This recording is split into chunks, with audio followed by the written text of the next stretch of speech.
Começa agora o programa Paiaiá na Conectados. Programa Paiaiá.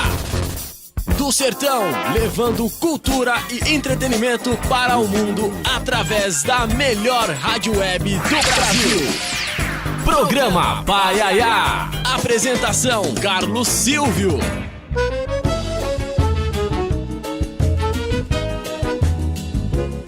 Olá, ouvintes conectados, boa tarde. Estamos chegando hoje, 1º de abril de 2017, e é verdade, hein? Convidado especial, programa especial, 12 horas 6 minutos em São Paulo. Muito obrigado a você que está conectado com a gente através do site www.radioconectados.com.br, ou a você também que está conectado com a gente através do WhatsApp, através do aplicativo Rádio Conectados FUNSAI.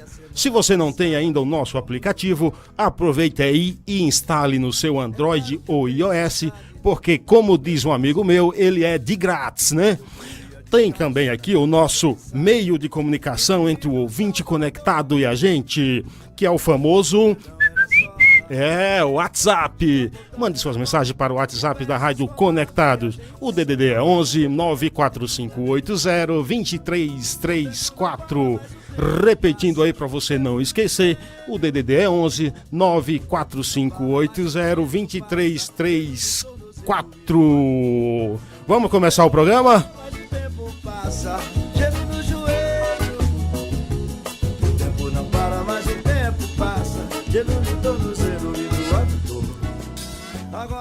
Hoje um convidado especial para um programa mais especial ainda.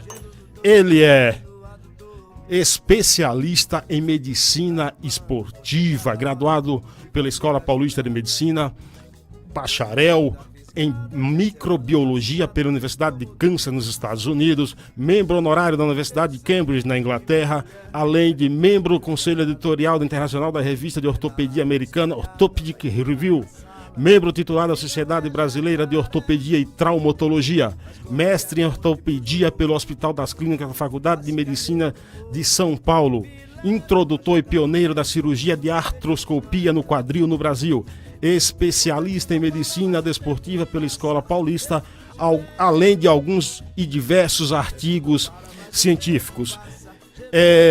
Normalmente convidado para palestra em diversos países, hoje ele foi convidado para participar do programa Paiaiá na Conectado. Eu estou falando com o diretor da Clínica Laje, Dr. Lafayette Laje. Boa tarde, doutor. Boa tarde, como vai você e todos os seus ouvintes, Carlos? Tudo bem contigo? Tudo ótimo.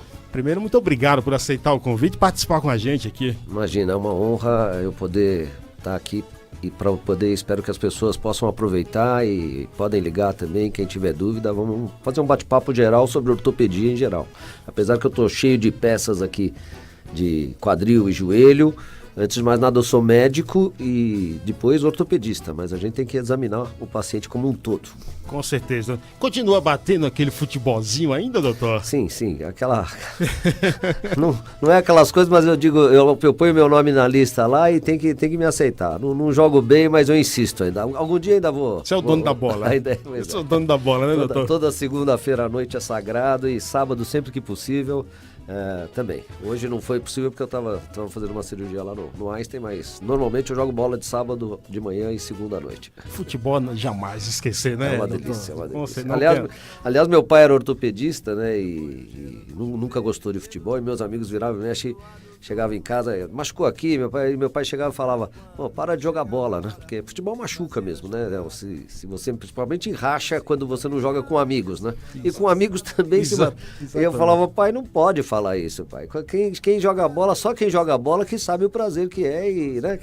Então não dá para falar isso. Então, até uma coisa que nós vamos abordar aqui, que é possível voltar aos esportes, né? Desde que faça tudo direitinho, mesmo fazendo uma cirurgia. Exato.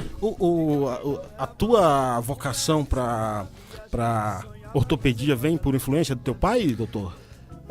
Acho que talvez, viu? Porque na realidade em casa nós somos 5 irmãos, eu sou o mais novo, e nós somos 5 irmãos. A mais velha, ela na época ela entrou na Politécnica e na Santa Casa, acabou fazendo engenharia. Depois a segunda, a Lélia, fez neurologia na USP, né? Sim. Aí veio a Laís, fez reumatologia na USP também, na Pinheiros.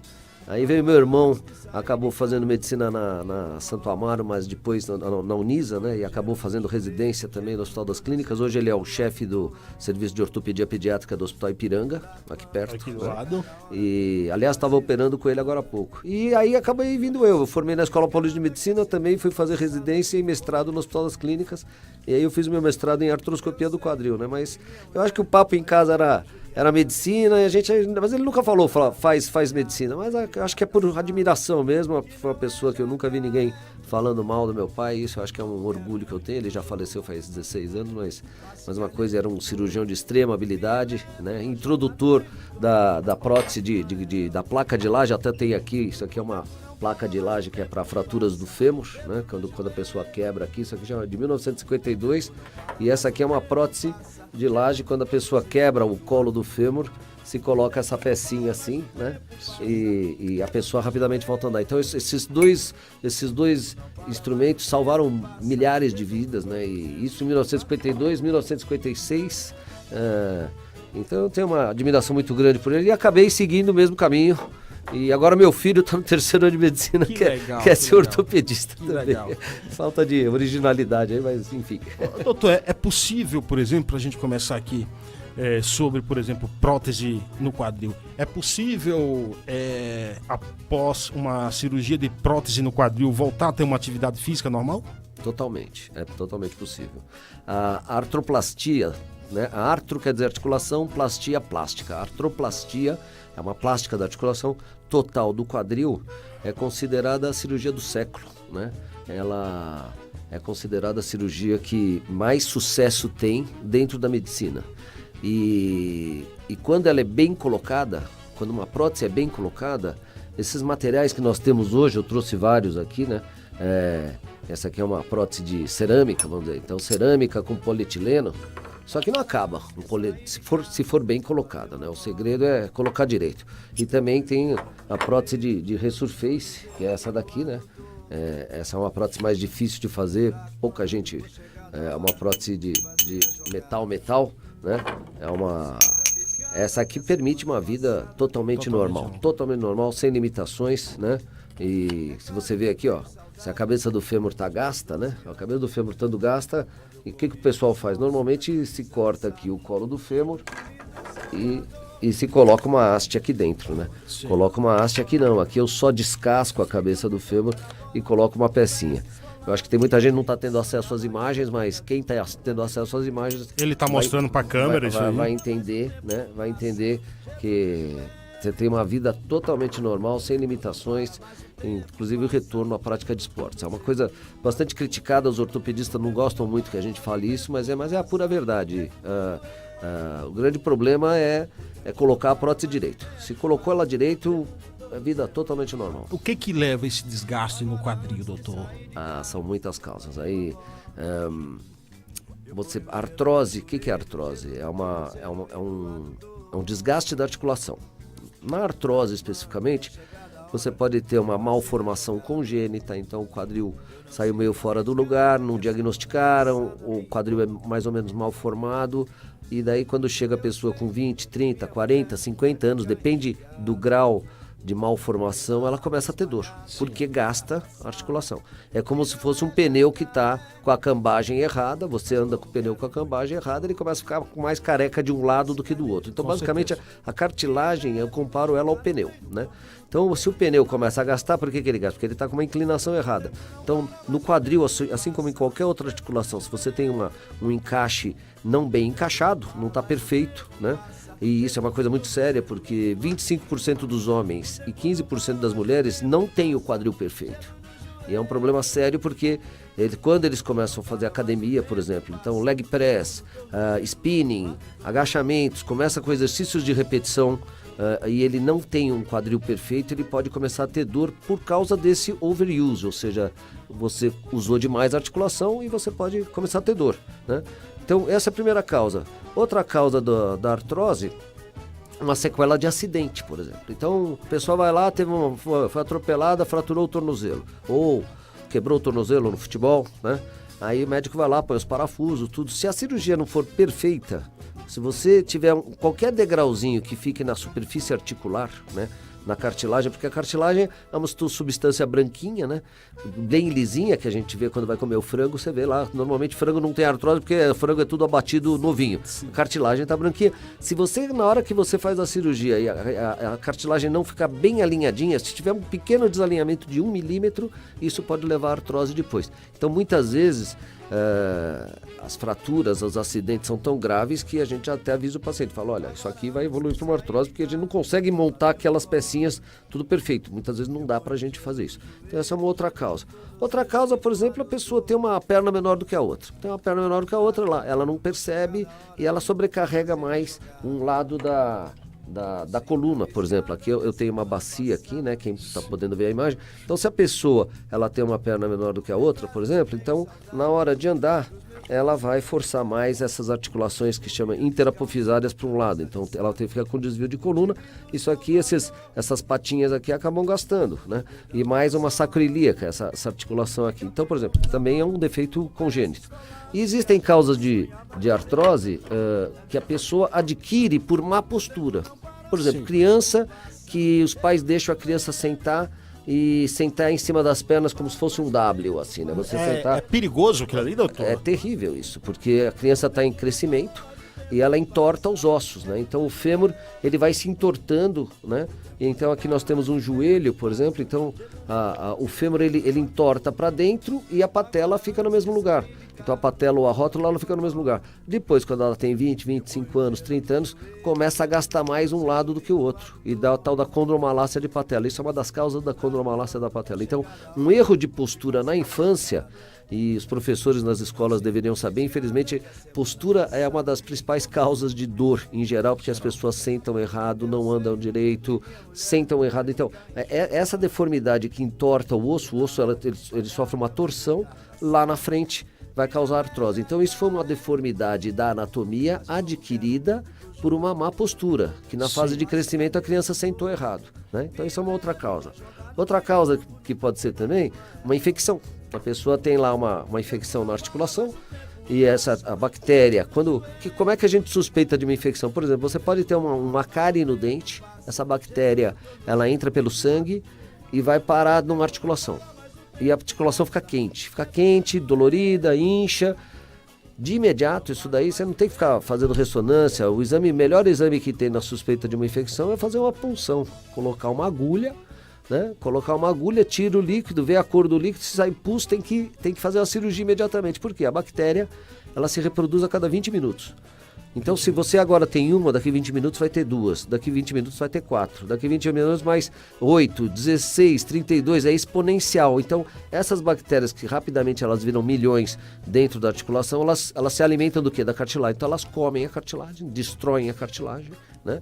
E aquela reação inflamatória toda destrói a cartilagem, então a pessoa pode evoluir para uma artrose. Outra causa é a artrite, né? Que a artrite é uma doença autoimune. Então a pessoa, por exemplo, pode ter uma verminose, uma giardíase, comeu lá um X-ameba, né?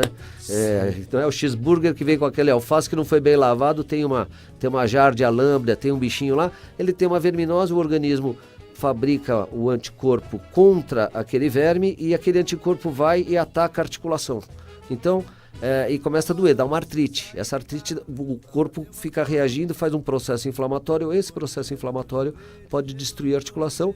E tem a artrite reumatoide, né? Artrite reumatoide, artrite psoriótica. Existe mais de 100 tipos de artrites da área autoimune, doenças autoimunes, que o próprio corpo destrói, né?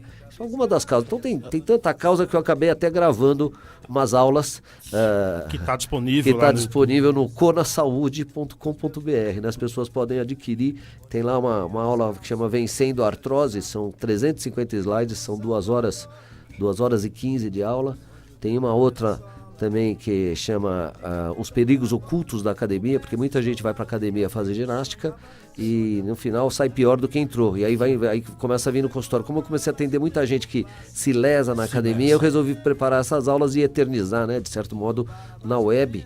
E a outra é como usar muletas e bengalas, que é um santo remédio. Muleta e bengala, e a maioria das pessoas que andam pela rua, elas não sabem usar uma muleta adequadamente. As pessoas levam a muleta para passear, a bengala para passear. Então tem uma aulinha de 15 minutos de como usar muleta e bengala.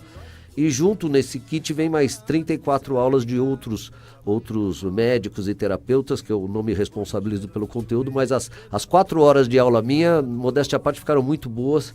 E você acessando www.conasaude, C-O-N-N de navio A, conasaude.com.br. Você pode adquirir essas aulas. Tudo disponível lá. Tudo disponível, custa 12 parcelas de R$12, dá R$144. E eu teria uma comissão, essa comissão que eu tenho pro Rotary Club. Então, deixar claro aqui que eu não recebo absolutamente nada desse valor, mas isso você vai ter um login e senha e você pode repassar para quantas pessoas quiser. Quer dizer, um investimento de 12 parcelas de R$12 e você tem para sempre, vai aprender muita coisa com imagens. Aqui nós vamos dar um briefing, né? Nós vamos bater um papo aqui, mas resumo, lá tem 4 horas de bate-papo comigo. Lá. Exatamente. Agora, doutor, existe alguma... É mito ou verdade que todo indivíduo tem uma perna menor do que a outra? E aí eu pergunto, é correto usar uma muleta só ou tem que usar as duas? Tá. A perna menor que a outra é muito frequente, tá? E muitas vezes a pessoa não sente absolutamente nada, né? Mas ninguém nasce perfeito, nós não somos simétricos, né? Eu tenho o coração do lado esquerdo, eu tenho o pâncreas do lado direito, eu tenho o baço do lado esquerdo, então nós parecemos simétricos por fora, mas por dentro nós não somos simétricos. Então às vezes a pessoa tem uma orelha maior que a outra, o nariz meio torto, uma perna menor que a outra. Por que uma perna fica uma perna maior do que a outra? Porque quando você tem a formação das artérias, a artéria aorta, ela divide e ela pode, por exemplo, irrigar mais sangue numa perna do que na outra. Então aquela perna que recebe mais sangue, ela sai mais comprida.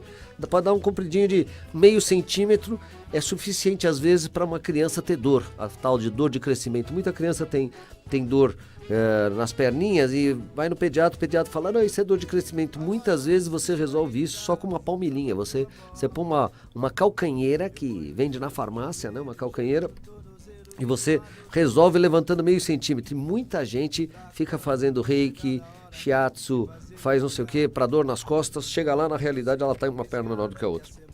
Então você trouxe com uma palmilha. Isso que eu ia falar. Você trouxe uma palmilha aí.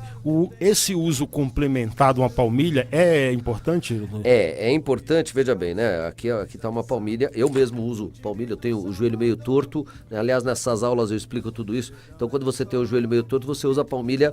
A palmilha ela pode ser mais alta de um lado para dar uma entortada no pé, para corrigir o joelho lá em cima, né? Isso. Ou para complementar um encurtamento, né? Então, se a pessoa tem lá um encurtamento de 1 centímetro, você faz um palmilhado de 1 centímetro. Mas isso é uma coisa que deve ser prescrita, tá?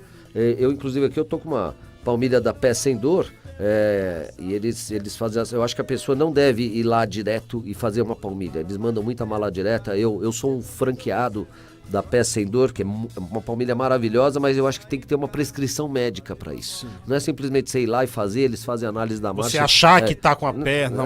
Não é. Eu acho que é a mesma coisa que se automedicar, né? Automedicar é um problema seríssimo. Que a gente vai falar daqui a pouco disso. Então, você se autoprescrever uma palmilha, não. Você precisa de uma prescrição médica, né? E eu tava até agora... Eu estava num congresso na Espanha. Dia 2 de março teve um jantar lá no Estádio Bernabéu, em Madrid.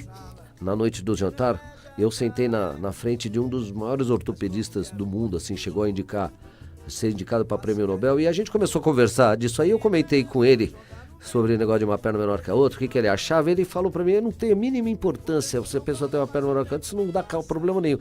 Agora, quem sou eu, vou discutir isso com um cara que foi indicado ao prêmio Nobel, mas aí eu resolvi nem levar a conversa adiante. Você guardou para você? Eu guardei para mim porque não ia dar. Ele é um grande professor, famoso, mas tem muita gente que não dá importância para isso. Isso eu aprendi com meu pai, que eu já resolvi. Muita gente, pessoas deixam de até fazer cirurgia, né? com uma calcanheira, com uma palmilha. Então, um pequeno desalinhamento no prumo, né, na cambagem, né, como a gente corrige aquilo, resolve o problema. Então, assim como, por exemplo, as pessoas, muita gente tem tendinite, eu estou aqui com o pescoço, isso aqui é uma coluna cervical. A pessoa dorme de bruços, olha, qual que você faz com o pescoço? Isso aqui não pode fazer bem para o seu pescoço. Então, normalmente, quem dorme de bruços costuma ter formigamento nas mãos, aí vai tratar como tendinite, acorda com formigamento nas mãos, nos braços, o braço fica doendo, dor no pescoço, dor de cabeça, e na realidade é só corrigir a postura na hora de dormir. Então, dormir de bruços, jamais. Nós não temos pescoço para dormir de bruços. Essa dica serve para a pessoa que vos fala. Ah, é? E você sente formigamento nas mãos, não? Não perceptivo, assim. Se eu já senti, não devo ter... Mas você já acordou com a mão formigando alguma vez? Sim, eu achei até que fosse dinheiro, né? O pessoal fala quando você está coçando a mão, é dinheiro que tá chegando. Entendeu? Acorda com a mão formigando, daí vai acabar, faz uma eletroneuromiografia, chega lá, dá um probleminha no nervo, acaba operando o túnel do carpo. Parece até que o sangue não está circulando, né? É exatamente isso que acontece. Quando você dorme de bruços, você puxa uma artéria que chama subclávia, que ela está embaixo da clavícula, e essa artéria, vamos dizer que ela tinha que mandar 5 litros de sangue por minuto pro braço direito. Se eu viro o meu pescoço pro lado esquerdo, eu ocluo parcialmente a circulação, então durante a noite esse braço fica recebendo menos sangue. Ele fica recebendo menos sangue, e isso com o passar das semanas, dos meses, dos anos, após um tempo o braço começa a doer, ele entra em greve, ele falou, quer mandar sangue para mim? Então aí começa a primeira sensação que a pessoa tem, esse formigamento, essa parestesia, né? E ela começa a sentir formigamento, vai no médico, o médico fala, você escreve com a direita, eu digito muito, todo mundo digita, né?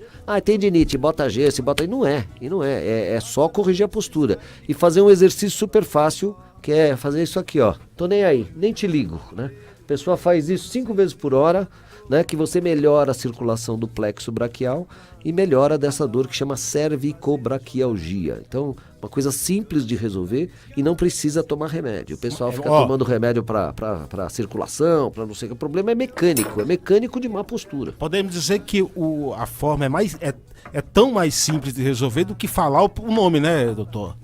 Cérvico quer dizer, os nomes em medicina são complicados, mas é simples, cérvico quer dizer cervical, braço, algia, dor, é uma dor que sai da cervical e vai pro braço, cervicobraquialgia, o nome é complicado. Exatamente.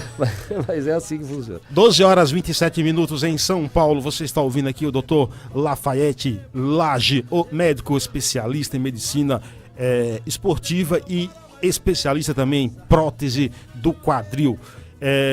Doutor, no Brasil a gente nós somos um pouco acomodados, e principalmente os homens não gostam de ir ao médico. Diga-se de passagem, essa pessoa que vos fala, né? Como detectar, como sabermos que a gente está com algum problema no quadril e em situação de cirurgia? É uma coisa muito simples, tem uma manobra que a gente faz, chama manobra de Ribas. Aliás, o Manuel Ribas, ele é catalão, né, de Barcelona, muito amigo meu, ele que inventou essa manobra. E é uma manobra muito simples de se fazer e que tem que deitar o paciente e fazer um exame no quadril dele, né, que a gente faz uma flexão, né, para quem está vendo a imagem, a gente faz uma flexão, adução e rotação interna do quadril. Se a pessoa sentir dor, então flexão de 90 graus, adução, levar a perna para dentro e rodar o pé para fora, que você vai fazer uma rotação interna do quadril.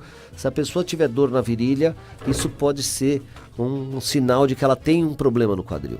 Então todas as pessoas que fazem academia, que fazem leg press, spinning, agachamento, deveriam passar por um exame físico para fazer a manobra de Ribas, né? Manuel Ribas, e deve ter até no YouTube, com certeza deve ter, manobra de Ribas para choque, em espanhol chama choque femoroacetabular, choque femoroacetabular. Em português chama impacto femoroacetabular. Em inglês chama femoroacetabular impingement. Então, de repente, acho que eu nunca vi, mas deve ter no YouTube lá. Manobra de Ribas, R-I-B-A-S, para choque femoroacetabular.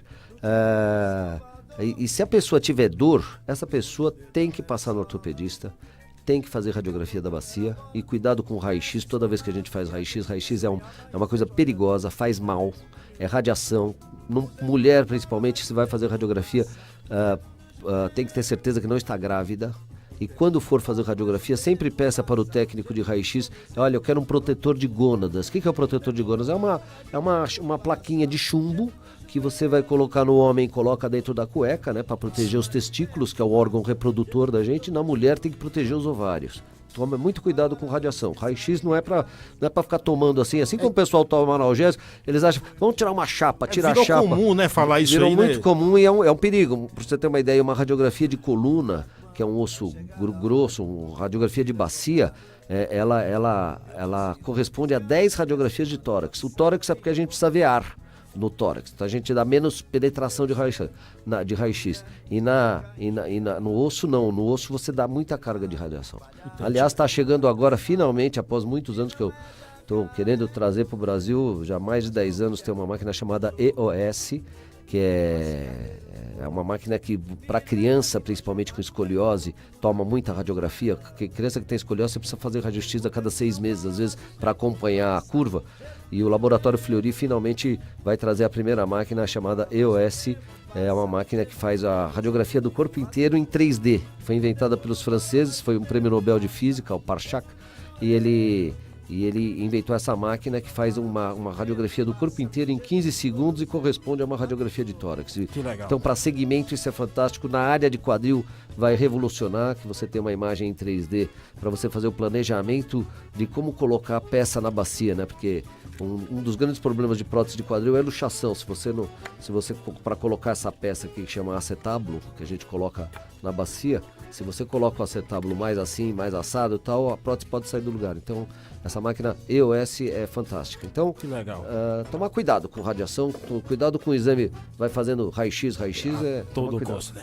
12h31 em São Paulo. Você está ouvindo o programa Paiaiá na Conectado, hoje entrevistando o doutor médico ortopedista, doutor Lafayette Lage, ele que também é diretor da Clínica Lage. A gente vai fazer uma pequena pausa, tomar uma água, em seguida a gente volta para continuar mais um bate-papo, falar um pouco também mais sobre riscos aqui de academia e doenças que isso pode causar. Voltamos já com mais Programa Paiaiá, é só na Rádio Conectados. Programa Paiaiá, do sertão, levando cultura e entretenimento para o mundo através da melhor rádio web do Brasil. Está de volta!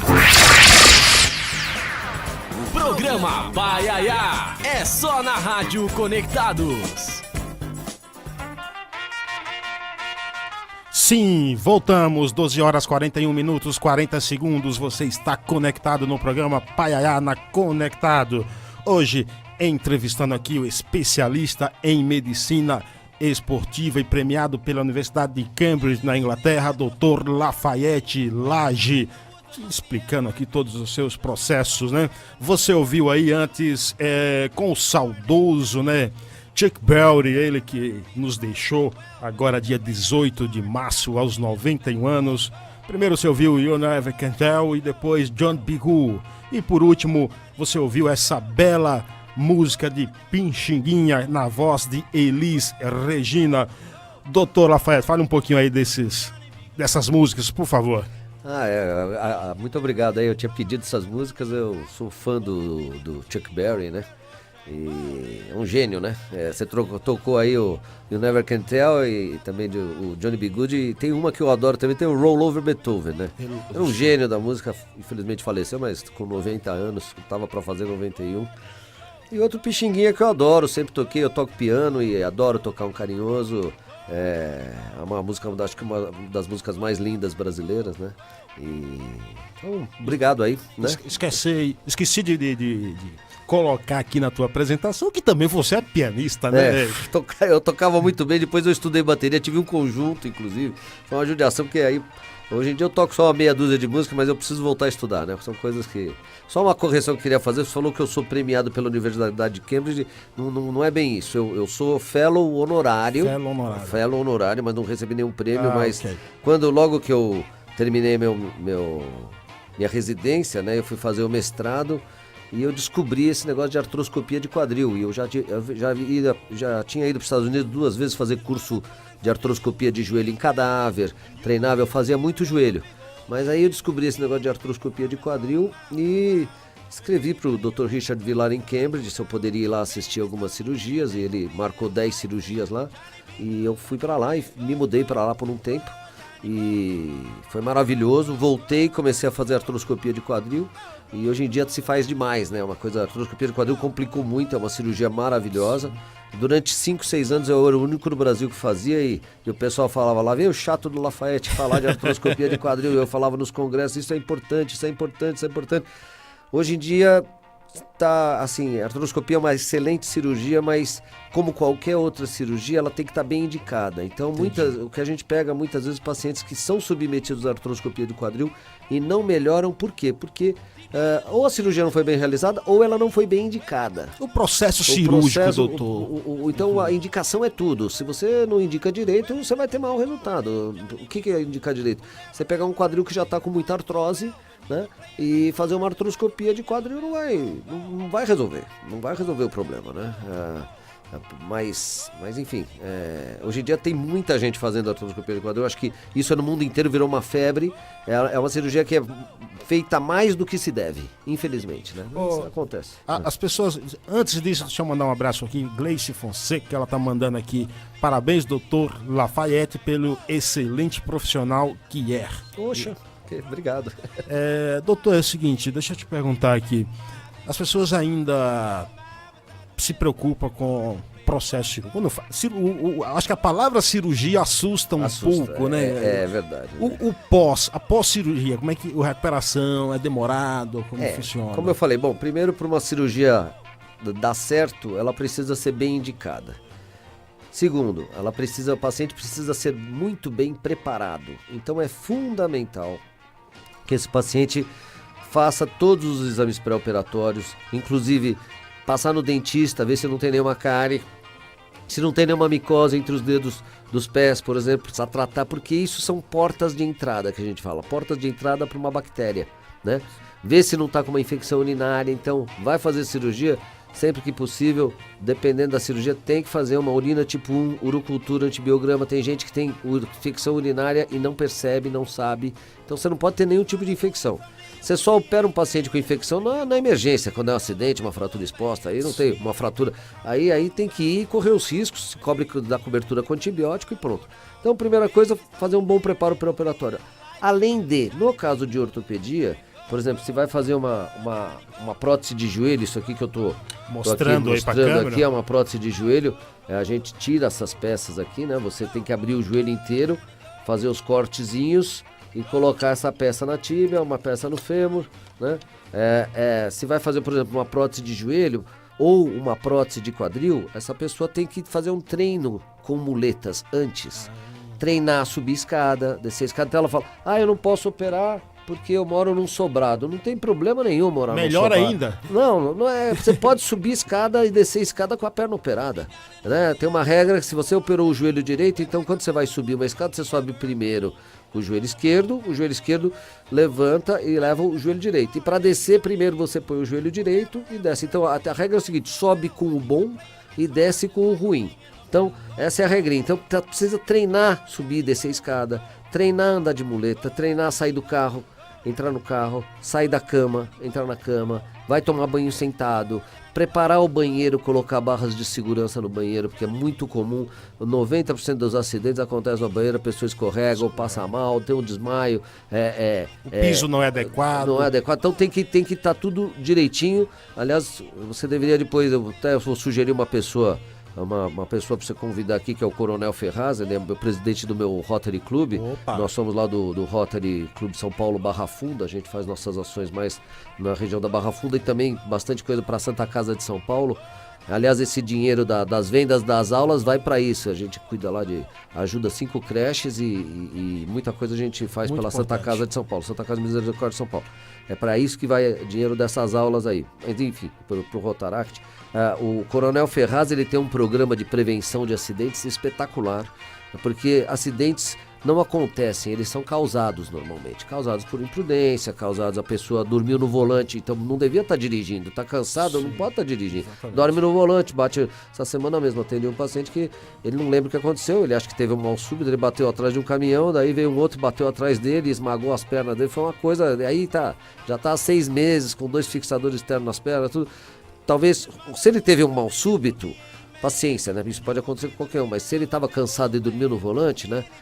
Sorte que não matou ninguém e tal, mas acontece, né? Então, o Coronel Ferraz tem um programa fantástico de prevenção de acidente, tenta colocar nas escolas, não consegue. É uma coisa que devia constar no currículo das escolas, as crianças aprenderem que acidentes são evitáveis e que leve essa cultura para dentro de casa, leve para os pais, fala, papai, ó, não faz isso, não faz aquilo e tal. Mas, enfim. Já está convidado. Daqui a pouco o Coronel Ferraz ali, presidente do Rotary Clube São Paulo Barra Funda. Né? Com certeza. Agora, doutor, você defende que uma cirurgia, um atendimento médico deveria durar no mínimo 40 minutos, é isso? Eu gostaria que você explicasse um pouco. No mínimo. É uma pena, você vê a crise aí, né?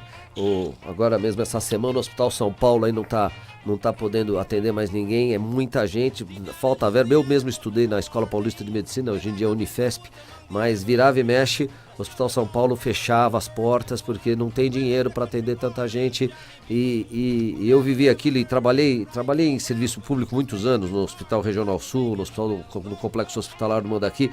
É uma loucura, a gente se mata, atende pacientes demais. O que acontece? Você atende muita gente. No caso de ortopedia, um pronto-socorro de ortopedia, você não precisa demorar 40 minutos. Eu estou dizendo a nível de consultório, né? Na ortopedia, o cara lá chega quebrou o punho, eu já sabia de cor lá. Quebrou o cotovelo, eu já sabia. Caiu da laje, estava empinando pipa, caiu da laje, pum, quebra o cotovelo. A gente até sabe, tem tipo de temperatura, é clássico. A criança está com a pipa lá na laje empinando, esquece, pum, cai da laje e quebra. A gente já sabe até o tipo de fratura, mas então pronto-socorro de ortopedia não precisa ter 40 minutos, mas num consultório a pessoa vem lá com uma dor no cotovelo.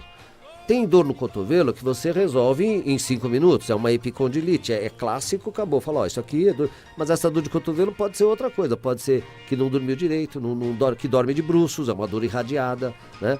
Então, agora, uma dor lombar, uma lombalgia é uma consulta que tem que demorar, uma dor nas costas, tem que demorar, você tem que ver todos os aspectos, você tem que ver os hábitos dessa pessoa, você tem que ver a parte, por exemplo, no meu consultório o paciente primeiro responde um questionário que pergunta sobre todas as dores e também sobre o aspecto psicológico, se ele é uma pessoa feliz, se ele está infeliz, se fuma, se não fuma, atividade física, você tem que ver tudo, depois tem que sair da sala, eu saio da sala normalmente o paciente pôr um avental, se despir, tem que tirar a roupa do paciente, tem que examinar o corpo inteiro.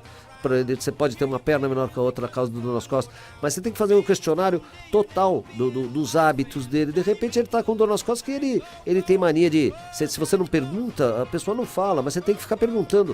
E de repente você tem algum hobby? Tenho, eu gosto de ficar consertando o carro. Tá? Às vezes a lombalgia vem disso, porque ele fica todo atrapalhado no final de semana, fazendo posições e posturas erradas. Enfim, então você precisa no mínimo de 40 minutos. Então o sistema público de saúde peca por fazer o médico atender um paciente a cada 15 minutos. Exato. E não dá. Em reumatologia, então, eu tenho uma irmã reumatologista, a doutora Laís, que é uma excelente reumatologista. Eu falei, Laís, não sei como é que você consegue. E ela atende, né, um paciente a cada 15 minutos. Assim, não dá. Ela fala, não dá realmente. É uma coisa, mas o sistema exige, né? A funcionária pública também, né, além do consultório particular dela. E é uma loucura, não dá para atender, não dá. E se o médico tivesse 40 minutos no mínimo para atender, né, te garanto que a quantidade de exames iam ser muito menores, porque o que acontece é que o médico acaba pedindo um exame, aí o paciente vai lá fazer o exame, demora 3, 4, 5 meses para conseguir fazer. Aí quando volta com o exame, muitas vezes o exame pode estar com o laudo errado, inclusive, ou já até sumiu aquele problema, e você consegue resolver o problema dos pacientes normalmente com um bom exame físico, uma boa consulta, um bom exame físico e orientações. Você resolve, eu consigo resolver, vamos dizer assim, sei lá, 80% dos problemas você resolve. O problema é o paciente aceitar. Exatamente. Quando você fala para um paciente, olha, você tem uma artrose do joelho, precisa usar muleta, A mulher, principalmente, é terrível. Você convencer uma mulher a usar muleta. Ah, não, muleta eu não vou usar. Eu faço tudo, mas muleta eu não vou usar. Então não vai adiantar.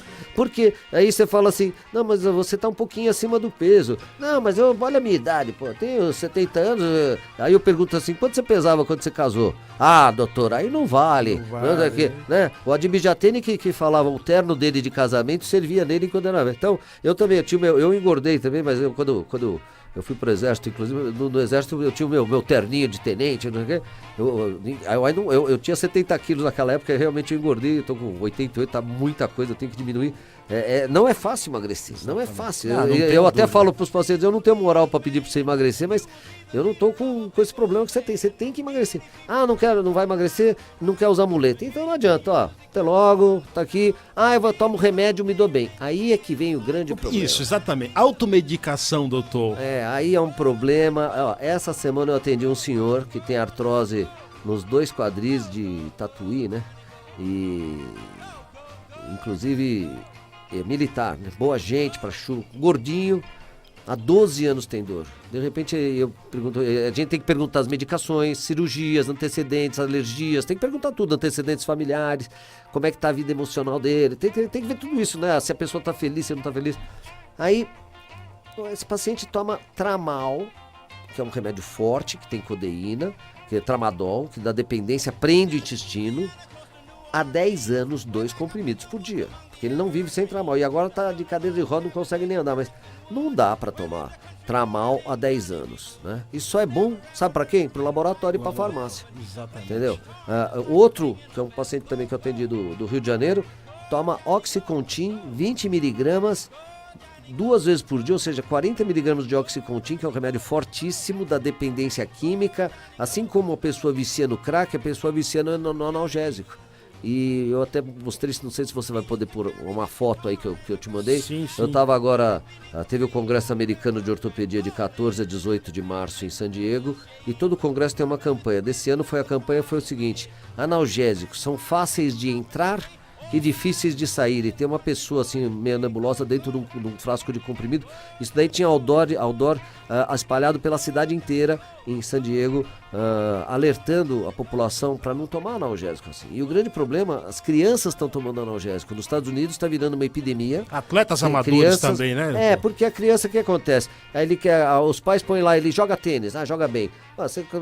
Criança que joga tênis, adolescente que joga tênis não é brincadeira. Para o cara chegar ali na liga, ali tá jogando, é 1 em cada 1000 que consegue chegar nesses torneios. Mas os treinos são violentos, elas jogam 3, 4, 5 horas de tênis por dia. Chega depois em casa, tô com dor. Tô com dor no ombro. Chega a mãe e fala, não, toma um Tilenol, toma uma Novalgina. Aí ele vai tomando, começa e de repente se vicia no analgésico, não consegue. Então, anti-inflamatório, então, terror. Terrível, eu canso de ver pacientes que perdem o rim. Anti-inflamatório, eles detonam o rim. Então, o melhor remédio para quem tem problema de membros inferiores é fortalecer a musculatura e tirar o peso emagrecendo, né? Alinhar também, tem que fazer um alinhamento da cambagem, né? Se for o caso. E usar a muleta. A muleta é o melhor analgésico que tem. Só que as pessoas aqui no Brasil é um terrível, né? Você vai pra Miami Beach, os velhinhos estão tudo lá de muleta, andando pra tudo que é lado. Pessoal, agora aqui tem esse problema, né? Cultural, problema cultural. Exatamente. A pessoa não aceita muleta, não aceita bengala. E muitas vezes quando usa não sabe usar. Então por isso que tem a aulinha de como usar muletas e bengalas, né? Doutor, o papo é bom. Teríamos mais coisa para ficar falando aqui a tarde inteira, mas a gente já está chegando ao final. Não estou acreditando. Que horas são? Já são 12 horas e 57 minutos, Poxa 20 segundos. Vida, rapaz. Eu gostaria de agradecer a tua presença. Passou rápido demais. E que você deixasse aí também, tua clínica, aí onde você atende aí. Grato mesmo pela tua presença aqui. Olha, eu gosto de falar, viu? Que eu falo, mas o tempo voou.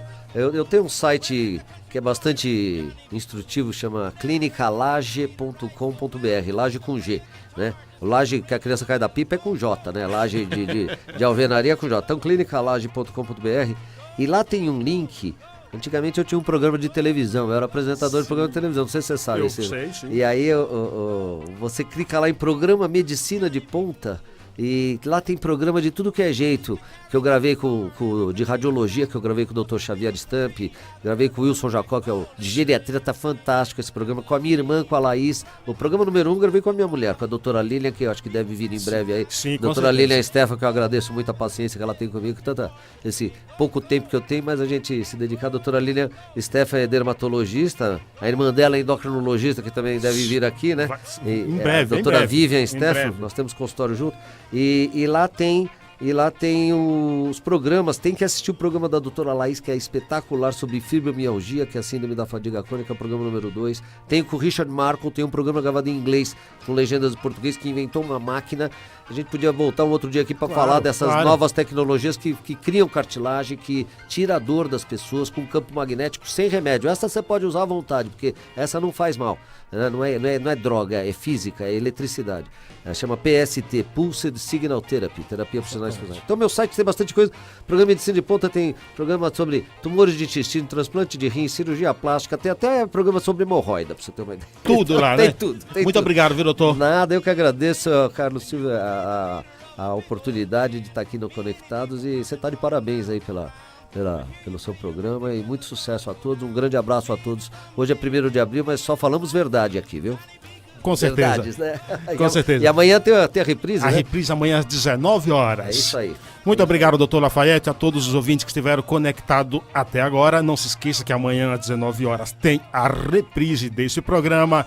Bom final de semana, não se esqueça, se beber, não dirija. Se dirigir, não beba, a vida vale a pena. Você ouviu o programa Paiaiá na Conectados. Programa Paiaiá. Do sertão, levando cultura e entretenimento para o mundo através da melhor rádio web do Brasil.